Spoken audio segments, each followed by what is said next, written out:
Привет, друзья! Я хочу вам показать, как я готовлю творог. Берем галлон молока, 453 грамма кефир чиз и сметана Sour Cream 250 грамм.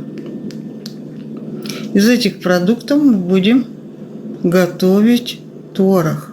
В большую кастрюлю насыпаем кефир чиз, потому что он очень плотный.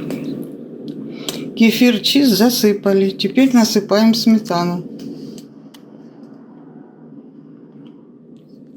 И заливаем молоко. Залили молоко и оставляем на день-два, пока сквасится. Молоко сквашивалось где-то 1,5 суток. Отливаем баночку, закваску на следующий раз. С этой закваски вы уже будете делать творог в следующий раз.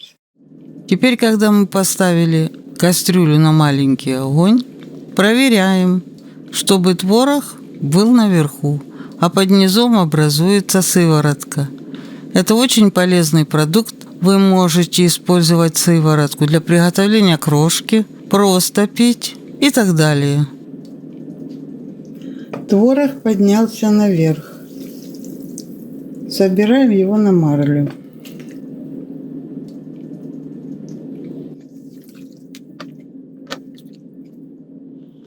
Творог собрали на марлю и оставляем стекать. Творог готов. Пробуйте сделать. Получается вкусный творог.